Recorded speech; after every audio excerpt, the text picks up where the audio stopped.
What's up, YouTube fam? Welcome back to the channel.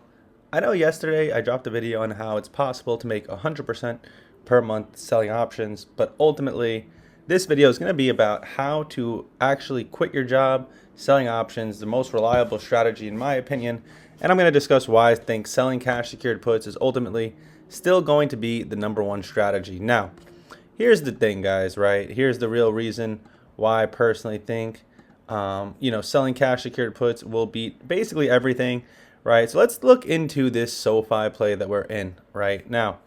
As you guys know, I have a cash secured put expiring this week.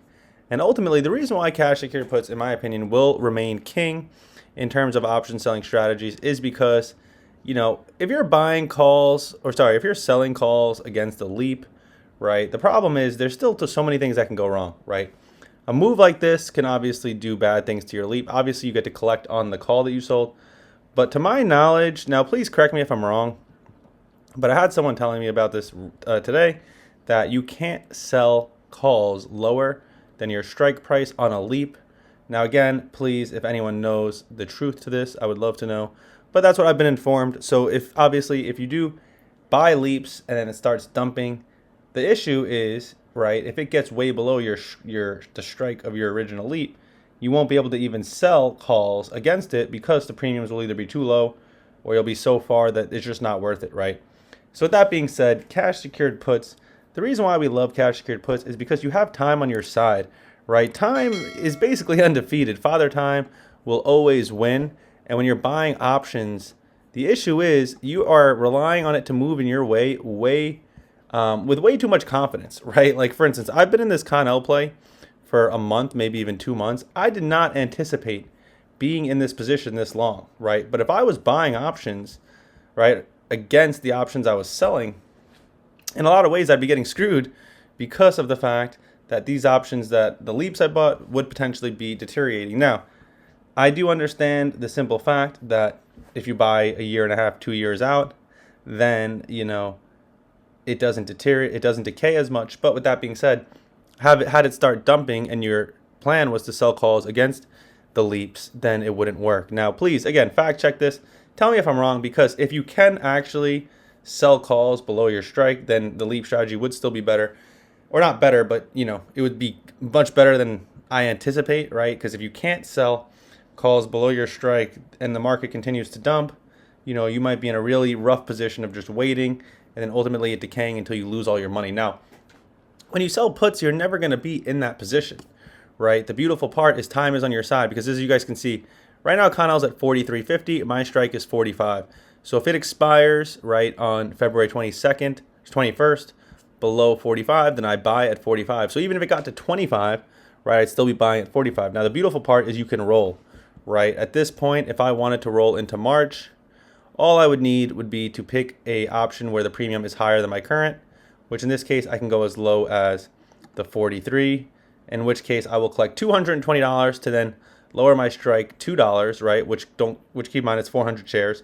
So that means I would be collecting 220 plus 800, right? And the reason why I got 800 is because it's $2 times by 400. Now, I could go lower, but then I'd be losing 20 bucks or I'd be losing 60. Now, in this case, it would be worth it, because I'm losing 20 to collect another 400 or 60 to collect another 400. But here's where it starts to get, not worth it, right? So that's why I try to only roll low enough where I'm still collecting a credit, because then you're making 1,000 as opposed to, you're still profiting, but I like to just collect credit on top of rolling lower. So ultimately, right, selling puts is going to be the #1 strategy. It's going to allow you to retire. Now, if you really want to retire and make a full-time living off of selling puts, in my opinion, the safest and best way is going to be using something like TQQQ. Now, obviously, if this is still too risky for you, then you can go regular Qs, but it will require more money. So with that being said, right, let's just say we want to sell puts on TQQQ, right, and we go, the beautiful part about TQQQ is you don't have to go as far out of the money. So we can go like a 30, 35 to 40 delta, right? And ultimately, we would be able to collect $211 over the next 3 or 4 days. And that's with just one contract, right? Obviously, if we had two 422, 3, 633, you know, etc. So with that all being said, you know, really what you want to do is you want to look at something like this, right? Because again, you don't want to pick a strike that's too close, because you want to give yourself breathing room on days like today where it dumps, right? Days like today are the days you really need to learn, because days like today are the days where real strategies, you know, reveal themselves and fake strategies get exposed, right? Something like buying leaps and then selling calls would get relatively exposed on a day like today, because obviously even if you collect that premium of the call, you know, now you can't sell calls again because it's too, you know, what's the word, too low. Again, listen, you know, obviously you can manage positions, right? Let's just say hypothetically it dumped, you lost some money, but you made some money back in premium. You can obviously close that, take a new one. But the point I'm getting at, right, is something like a TQQQ, if you were to have been selling puts, right, and let's just say you had the 81 and now you're in the money, you can roll lower and there's always going to be liquidity, right? So ultimately TQQQ, in my opinion, is an instrument that you would want to sell options off and potentially consider, you know, being able to quit your job. I wouldn't recommend quitting your job to sell options on individual stocks. Obviously the Mag 7 or trustworthy stocks, yes, but you know, it could just get too risky if you start chasing premiums, and you could just lose your money way too fast, right? So if you're going to try to really consider, you know, selling options full time, in my opinion, something like a TQQQ would make sense. Now, obviously with one contract, 200 a week is not going to get it done, right? But if you can 10x this and you're talking 2,000 a week, right, it's a very different story. Now, are you going to make 2,000 every week? No, because if it dumps, you know, this might, you know, go up, you'll lose money.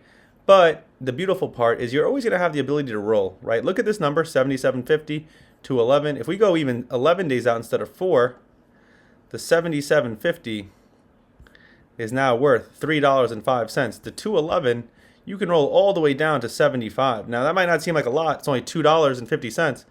But if you're doing 10 contracts, that's what, $2,500, right? Or yeah, $2.50 times by 1,000, you're saving yourself $2,500. Now, you know, it also gets more interesting because let's just say it does expire here and your strike is 80. You can then hold the shares and then sell the calls, right? Sell those on the way back up and ultimately collect money on the way back up. But on top of that, obviously, if you're selling calls against shares, you'd also be getting the capital gain. So let's say you got in at $80 and you sell the 82 calls and it goes all the way up. Now you're going to collect the 2,000 plus, you know, 3,000 here. Just like that, you make $5K in a week. So obviously, you know, $70,000 might be a lot of money to a lot of people, but to a lot of other people, it is very attainable. You know, I can tell you guys that, you know, the amount that I trade with on this account, on this channel, is not my full amount. And if I wanted to, I could be putting 70,000 and doing this strategy of just basically the wheel strategy on TQQQ. Listen, guys, you know, a lot of other instruments for investment, you're not going to be able to make this kind of money off 70,000. There is going to be some risk, right? There's always a catch. The catch is TQQQ is a leveraged version of the Q, so it's going to be more volatile. But when you consider the fact that you can roll lower, you know, when you're selling puts, so you don't have to get locked in at such a high strike, right? Like even if you were selling the 87 and this happened, you know, you'd be able to go, let's just say 85, and then let's just say it still kept going. You could go 83 and just roll and just keep rolling, right? Now this is also an instrument that's been around since 2010, and as much as yes, there has been some crazy volatility, you know, this is definitely something that I would trust playing with. Maybe not with my entire life savings, but with a decent chunk of change. You know, again, if it just went through a never-ending bear market, right, like a black swan event, you know, just a terrible bear market like this right here, it still has the ability to recover, and ultimately you can just keep rolling lower and rolling. You know, this is something I wouldn't mind rolling for as long as I possibly need, right? Like this is something, you know, if you had to roll all the way back, like let's just say there is a bear market, right, and it keeps going down, right, and just dumps and dumps and dumps, you know, I really wouldn't care if I had to roll, you know, let's just see. Let's just look at some options, right? Even if I was stuck having to go, you know, years out, which again, you're not going to have to, right? You could take it a month at a time. You know, as we get closer to, you know, March, I'm sure that in April and May and weeklies will start to pop up, right? The closer we get to these dates. But ultimately, I wouldn't be afraid to roll something like this and then catch the bottom, right? And ride it back up is also always a possibility. And that's the beautiful part about rolling puts, right? Is, think about it. Again, if you were to buy calls, poor man's covered calls, and hypothetically it dumped like this, you could really get screwed because now you're in a position where you can't sell calls anymore against it, and your option is going to decay. And that's something to learn from what we've done on this channel, right? And I think I mentioned it earlier. Con L was a position we got into 2 months ago. I did not anticipate being in it this long, right? So a lot of times people that buy options, they really think they know what they're talking about and they get humbled, right? And I've learned that if there's one thing I have learned in my, 4 years of active investing, 7 years of investing in general, is that if you want to win, it has to be when you don't have a time horizon. So when you sell options, right, time is always in your favor because if the move doesn't happen, you're still collecting premium. But if you buy options, you are battling time. And unfortunately, majority of the time for majority of people, the market it'll give you what you want, but not in the time you think. And that's why poor man's covered calls, as much as it can make a ton, or just selling covered calls. Selling covered calls is fine, but in my opinion, I like selling puts the most. Ultimately, eventually running the wheel, right? Eventually selling calls. But if I can roll the put lower and lower, eventually catch a bottom, right? Like something on like TQQQ, that's where it also provides such an advantage is even though there's a volatility and there's the chance of this, the ability to roll lower, it's like imagine you started selling puts up here at 75, you might have rolled for a year straight, 2 years straight, but are you really ever going to get concerned that TQQQ is going to go to zero? Me personally, no. And ultimately, you might eventually get that entry at 25, 30, even 40. And now look at us at $80. You're up 100% on a, NASDAQ type play in about a year. So, ultimately there's a lot of ways that you can save yourself. There's a lot of ways to make great money. 70, 80,000, 2K a week. Maybe it's not enough to retire for some people. I'm sure there's a lot of people that would retire off 2K a week.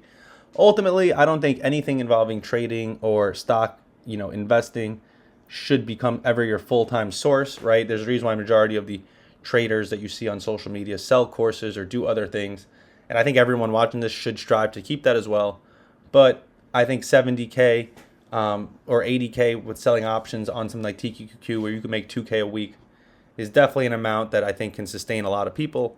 But even if you were at that level financially, I still think you should consider doing other things with your time and life. So I hope you guys learned a lot from this video. I hope you enjoyed it. Make sure to like, comment, and subscribe. Let me know what you think, and I'll see you guys in the next one.